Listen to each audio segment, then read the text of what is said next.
Good morning students. Today మనం వచ్చేసి second ప్రాబ్లమ్ని డిస్కస్ చేద్దాం. ఆల్రెడీ నేను సింపుల్ కాలం క్యాష్ బుక్లో ఫస్ట్ ప్రాబ్లం కంప్లీట్ అయింది కదా, right. So now coming to the second problem. So ఇది కూడా సింపుల్ కాలం క్యాష్ బుక్ ఏనా అంటే జస్ట్ లైక్ లెడ్జర్స్ ఈ ప్రాబ్లం కూడా ఉంటుంది. ఓకే, సో మనకి క్వశ్చన్ చూడండి. క్వశ్చన్ ఏముంది?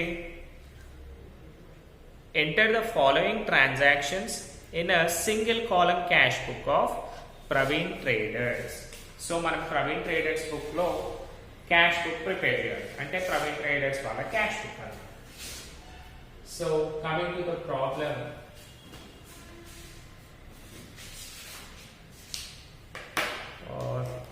let us see, we'll find new thing. Dates. Okay. Date, particulars. ఇది లెడ్జర్ కదా, లెడ్జర్ కాబట్టి ఏముంటుంది? JF number, amount. Next date, particulars, JF number, and last one is amount. Okay, Nana? So this is the thing.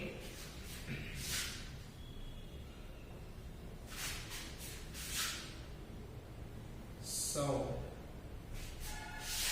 what we have here.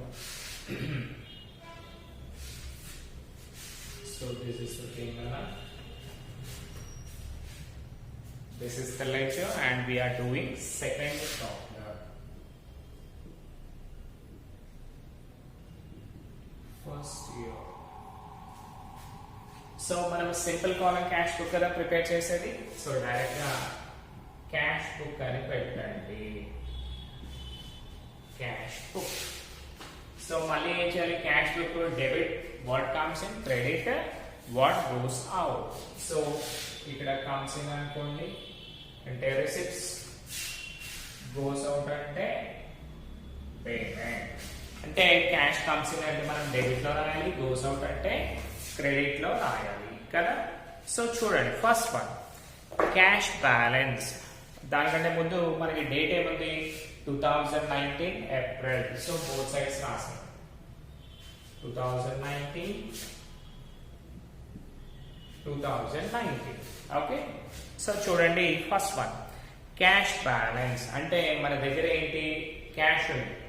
So దాన్ని ఏమనుకోవాలన్నా first one cash balance వస్తే దాన్ని to balance brought down అని అనుకోవాలి కదా. So first one రాసాం April 1st to balance brought down. Will write it అనగా మాకన్నా బ్లర్ గా వస్తుంది కదా. టు బ్యాలెన్స్ బ్రాట్ డౌన్ ఎంత అమౌంట్? 12,000.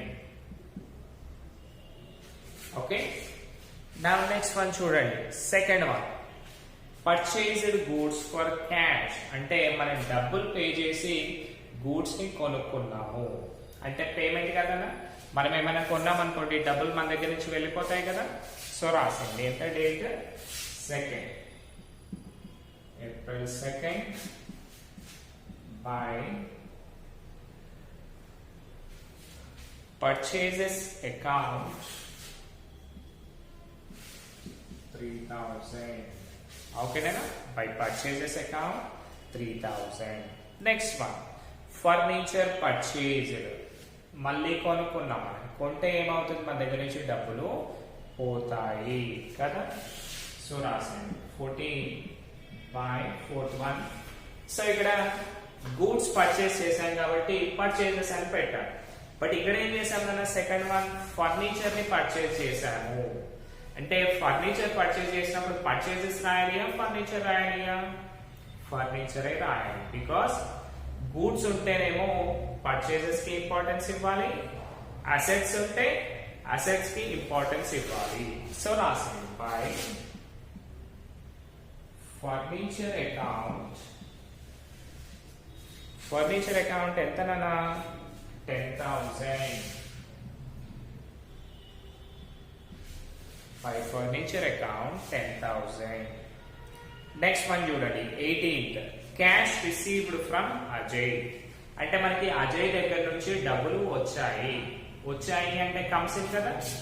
సో చూడండి అజయ్ ఎంత 81 క్యాష్ వచ్చింది. ఎవరి దగ్గర నుంచి వచ్చింది? మనకి అజయ్ నుంచి వచ్చింది కాబట్టి to Ajay account. Okay, to Ajay account 5,500. ఓకేనా? To Ajay account 5,500. Next telephone bill.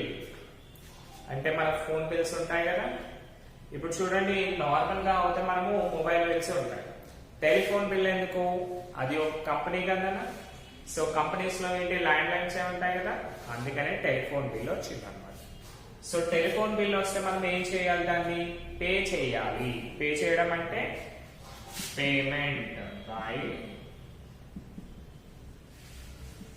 Telephone bill. Telephone bill ఎంత? 600. Telephone bill 600. నెక్స్ట్ వన్ చూడండి 14th one sold goods to Nikhil అన్నాడు. నిఖిల్ కి గూడ్స్ ని సేల్ చేశాం కానీ క్యాష్ తీసుకున్నామా? అక్కడ తీసుకోలేదు. ఎలా చెప్పగలుగుతున్నాం? క్యాష్ అనే వర్డ్ లేదు అందులో కదా. ఇంకొకటి క్యాష్ అనే వర్డ్ లేదు one thing. And next name ఇచ్చాడు అందులో. అంటే నేమ్ ఇచ్చి క్యాష్ ఇవ్వలేదు అనుకోండి, అది కంపల్సరీ కూడా క్రెడిట్ ట్రాన్సాక్షన్ అనే అనుకోవాలి అన్నమాట. సపోజ్ నేమ్ ఇచ్చాడు, క్యాష్ ఇచ్చాడు, అప్పుడేమనుకోవాలి? క్యాష్ అని అనుకోవాలి. సో చూడండి డిఫరెన్సెస్. క్యాష్ ట్రాన్సాక్షన్స్ లో నేమ్ అండ్ క్యాష్ ఉన్న క్యాష్ ట్రాన్సాక్షన్ అనుకోవాలి, క్యాష్ ఇచ్చిన క్యాష్ అనే అనుకోవాలి, ఏమి ఇవ్వకుండా ఓన్లీ సేల్స్ ఆర్ పర్చేసెస్ ఇచ్చినా కానీ దాన్ని క్యాష్ ట్రాన్సాక్షన్ అనే అనుకోవాలి. ఓకే, బట్ ఎప్పుడైనా చూడండి అన్న క్రెడిట్ ట్రాన్సాక్షన్ లో name plus sale are purchase ఇచ్చారనుకోండి, అంటే ఓన్లీ నేమ్ ఇచ్చారు, క్యాష్ అనే వర్డ్ ఇవ్వలేదు. అంటే జస్ట్ లైక్ దిస్. ఇప్పుడు 14th వన్ లో అయిందిగా sold goods to Nikhil.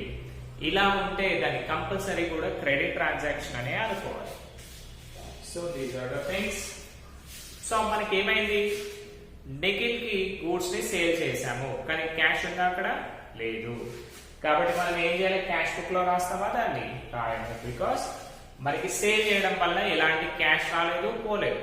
So why to right కదా, రైట్. నెక్స్ట్ వన్ ఇంట్రెస్ట్ పేడ్. మనం ఇంట్రెస్ట్ పే చేసామనుకోండి, డబ్బులు వస్తాయి మనకి? లేదు, వెళ్ళిపోతాయి. సో రాసేయండి ఎంత? 16 బై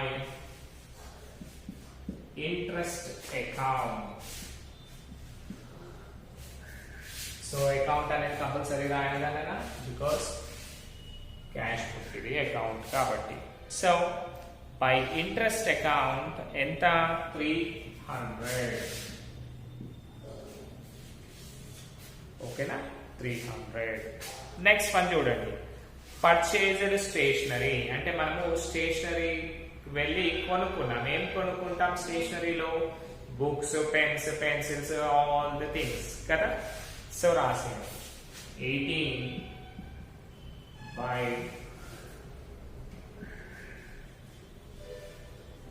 by stationery. ఓకేనా? బై స్టేషనరీ అమౌంట్ ఎంత? 1200 రూపీస్. సో రాసేయండి 1200 రూపీస్. నెక్స్ట్ వన్ చూడండి క్యాష్ సేల్స్. అంటే మనం డబ్బులు తీసుకొని సేల్ చేసాము. సో ఇక్కడ చూడండి క్యాష్ ఉంది ప్లస్ సేల్స్ ఉంది, అంటే దాన్ని క్యాష్ ట్రాన్సాక్షన్ అని అనుకోవాలి కదా. సో మనం ఏమైనా అమ్మినాం అనుకోండి, అప్పుడు ఏమవుతుంది? డబ్బులు వస్తాయి కదా మనకి, అంటే క్యాష్ కమ్స్ ఇన్. సో చూడండి 21 మనకి డబ్బులు ఎందుకు వచ్చాయి? మనం సేల్ చేయడం వల్ల వచ్చాయి కాబట్టి to sales account or to sales account 4000. ఓకేనా? నెక్స్ట్ వన్ చూడండి పోస్టేజ్. పోస్టేజ్ అంటే ఏంటి? పోస్టల్ టెలిగ్రామ్స్ ఇవన్నీ ఉంటాయి కదా, దాన్ని మనం పోస్టేజ్ అంటాం. సో రాసేయండి 25 by పోస్టేజ్. ఎంతనా postage? 400. Okay, by postage 400. Last one 28th paid to Tarun. Tarun కి మనం పే చేసాము. ఏం పే చేసాం చెప్పారా? లేదు. ఏం పే చేసాం అనుకోవాలి? సింపుల్ గా ఏమీ ఇవ్వనప్పుడు క్యాష్ అనే అనుకోవాలి. సో పెయిడ్ అంటే పేమెంట్స్ కదా, రైట్. రాసేయండి 28 బై ఎవరికి క్యాష్ పే చేసాం మనము? తరుణ్ కి పే చేసాం కాబట్టి by Tarun account. Right, postage account, stationery కూడా అకౌంట్ కదా. పేడ్ టు తరుణ్ ఎంతనా? 3000. Okay, these are the things. So ఇప్పుడు మన next on duty, immediate duty ఏంటి మనకది? ఏంటి అంటే ఆల్రెడీ బోత్ ట్రాన్సాక్షన్స్ అయిపోయాయి కదా, రిసిప్ట్స్ అయిపోయాయి, పేమెంట్స్ అయిపోయాయి. సో ఇప్పుడు leave one line on both sides. Right, leave one line on both sides and draw equal lines. Super. ఎవరైతే మళ్ళీ నాకు చెప్పారో వాళ్ళకి మిగతా వాళ్ళు కూడా సూపర్, బికాస్ నెక్స్ట్ టైం మీరు కూడా నాలో చెప్తారు.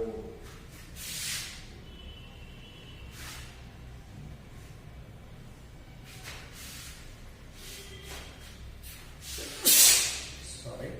So now coming here,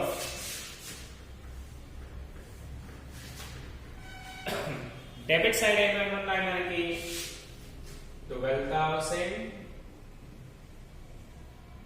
5,500 and 4,000. So అన్ని చూసుకుంటే 005, 257, 4, 11, 21,500. Okay, so this is one amount. మనకి క్రెడిట్ లో ఎంతో తెలియదు కదా, కాబట్టి let us see 3,000, 10,000, okay, 10,000, 600, 300, 1,200, 400, and last one 3,000. Okay, so now coming to the balance, last two zeros అనుకున్నానా? 4 plus 2 6, 6 plus 3 9, 9 plus 6 15, 1 3 4 5 6 7 8 and 1. So 18,500 credit లో ఉంది, ప్లస్ 21,500 డెబిట్ లో ఉంది. So what is the difference amount now we have? that is 3,000 rupees obviously కదా. అదే ఉంది కదా మనకి problem. Super. అంటే మనం ప్రాబ్లమ్ ని ఏం చేసాము? పర్ఫెక్ట్ గా చేసాము. సో ఇక్కడ చూడండి 21,500 కదా హైయెస్ట్ అమౌంట్. రాసేయండి 21,500,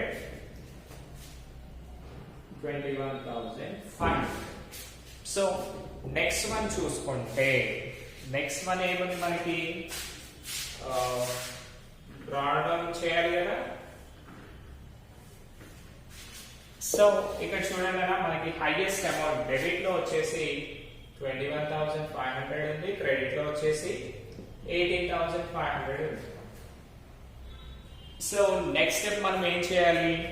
both sides balance carry down and brought down చేయాలి కదా.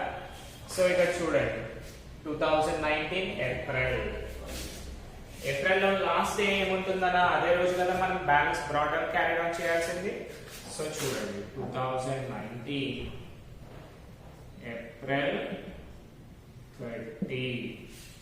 Okay, 2019 April 30 by balance carried on. D A L అంటే ఏంటి? బ్యాలెన్స్. డిఫరెన్స్ అమౌంట్ ఎంత వచ్చిందన్న మనకి? 0 అంటే జీరోస్ 5 5 0 1 లోంచి 4 కాబట్టి 11 minus 8 3 1 minus 1 0 అంటే 3,000 rupees is our balance. So simple గా చూడండి, మనము స్టార్ట్ చేసినప్పుడు అంటే ఏప్రిల్ ఫస్ట్ రోజు మనం స్టార్ట్ చేసినప్పుడు మన దగ్గర బ్యాలెన్స్ ఎంత ఉంది, 12,000 బ్యాలెన్స్ ఉంది. కానీ వేరేజ్ ఏప్రిల్ మంత్ మొత్తం అయిపోయాక ఏమైంది, మన దగ్గర క్యాష్ మిగిలింది ఓన్లీ 3,000 రూపీస్.